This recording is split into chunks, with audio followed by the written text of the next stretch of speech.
These are the tribulations of Paulette.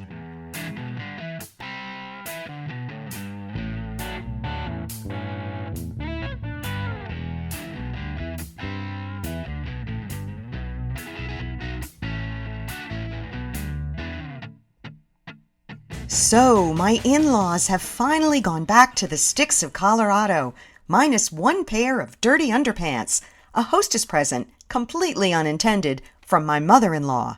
Dave is at soccer with the kids. Dolly texts that she's 100 yards from a drive-by.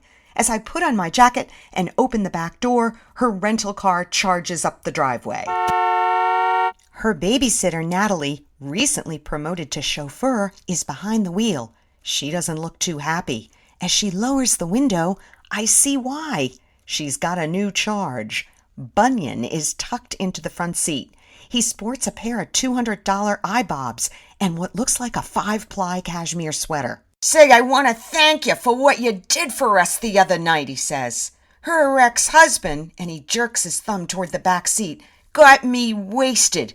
The champagne glass had no bottom." Ha! You ever hear of that? No bottom? So they kept filling it. That whole dinner party is going right in my screenplay. You'll figure big in it, don't worry. Oh, that's great, I say, at the same time wondering how Dolly was able to spring a convicted felon. The rear window lowers, and Dolly's red head materializes. "We've got some work to do," Dolly says. "We're on our way to Plymouth District Court." "May I ask why?" I say. "Warrants," Bunyan says, "but don't worry, they're old warrants." "Couple of DUIs and 3 breaking and enterings," Dolly says. "2 breaking and enterings," Bunyan corrects. "And those were at my mother's." "Wait, you broke into your own mother's house?" I ask. "I more or less let myself in," he says. "And she called the police?" I ask. "Well, there was a restraining order." "But isn't your mother dead?" I say. "Shh," Dolly says behind her hand. "We're going to clear this up and put it all behind us." "We?" I say. "Drive," she says, tapping Natalie on the shoulder. I can hardly believe that I'm alone in my house. What to do? That's the problem with free time. You need free time to organize all the stuff you might like to do when you have free time. As I try to decide about whether I should read a book or go to the gym, I get a calendar alert reminding me that I signed up on Many Helping Hands to make dinner for a local family of 6 whose mom broke her leg at the end of the school year last spring. I must have been out of my mind. I checked the Many Helping Hands website to see that the family likes and appreciates Mexican food and that they are, quote, a little tired of lasagna. Gee, I think that's kind of picky for a donated meal, but a pile of enchiladas won't be that hard to whip up. I drop $100 at Wegmans, then head home to make my special enchilada sauce. While the sauce is simmering, I run upstairs to take a shower. I throw on sweats and head right back to the kitchen with my hair wet to roll the tortillas. I make some guacamole. I destroy my manicure cutting up mango and jicama and make a pitcher of margaritas for the adults. I assemble it all in a crate, along with a bunch of daisies so it looks inviting. I text the injured party's cell phone to see when she'd like me to drop off the food. She calls me immediately. "I'll come pick it up," she says. I worry aloud that it might be hard to wield all the food with a broken leg, but she insists she'll be fine. The injured party's name is Mups, which is short for Mary Ursula Patricia Shanahan. Her kids and mine went to nursery school together, so I've known her kind of a long time. She's married to Greg, the oldest son of one of the wealthiest families in our neighborhood. They met when she sold him a house. Despite the money, Greg's family is really old-style conservative. Mups, who didn't come from much, never really knew how to adjust to her sudden change in fortune. She can't stop shopping, ever. Online or inline, she shops, and shops. Mups gets stores to close to other customers so she can get first dibs on everything, including all the good size 7.5 shoes. She's an interior decorator's dream because she changes the curtains and upholstery in their multiple houses annually. UPS boxes pile up at her back door in stacks so high you wonder how she ever has time to open the stuff. The one thing Mups doesn't shop for is food.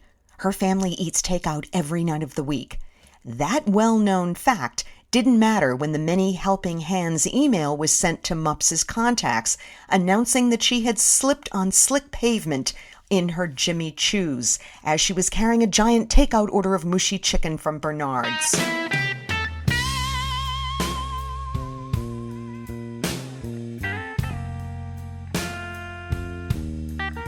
My back doorbell rings, and Mups strolls into my kitchen. Oddly, Mups made it up our back stairs just fine, and there's no sign of a cast on her leg. "This looks great," she says, admiring the festive box. She swings what is supposed to be her bad leg over a kitchen stool, sits down at the island, and starts to thumb through a stack of catalogs. "How's your leg?" I ask. "Oh, it's fine," she says, not looking up. "Did you get the cast off?" I ask. "Oh, yeah, weeks ago," she says. Then she squints and leans in toward me and grabs a handful of my hair. "What's with your hair?" she asks. "Oh, well, I just got out of the shower," I say. "Never seen it look like that," she says. "Well, as you can see, I've been kind of busy making food for your family, so I didn't have time." She cuts me off. "Looks like you could use a little makeup, too," she says. Speechless, I stare at her. She's taking iPhone shots of a pair of over-the-knee boots from the Barney's catalog. These should have been at the store. I've got to call those idiot sales girls," she says. On purpose, I make no comment. "Oh, well," she says, "I've got to go. Some of the neighbors are planning my window boxes and I need to get home to direct them." I hand her the food box and show her to the door. She turns to kiss me on the cheek, and I give her a hand block. "Bon appetit to Casa Shanahan. Hope you feel better soon." As she waltzes toward her brand new white Range Rover Sport, she says over her shoulder, "I don't know why people keep saying that."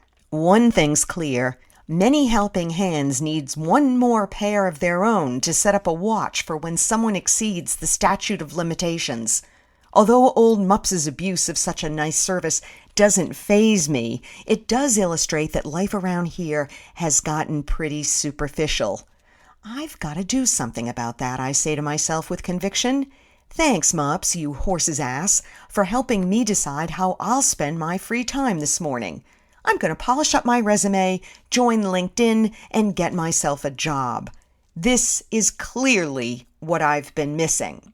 But before I do that, I go to my closet and pull a big box out of a Barney shopping bag. I kick off my sweatpants and slip the contents onto my bare legs. They glide on like butter.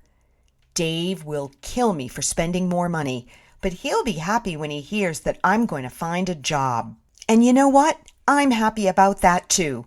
In fact, I'm happy enough to perform a pantless little step dance in front of the mirror in a certain pair of size 7.5 over-the-knee boots. Yo-ho, the gang's all here. This is Eric Fontana. I just might die this year. We got a hoochie coochie hoochie, and it's named after the Duke. The sidewalks itchy, getting bitchy, and it run right after you. I take my time and drink my wine when the trees they start to sway. 600 miles to the future, but I had to run away. Next time, aliens and acronyms. Till then, ta-ta.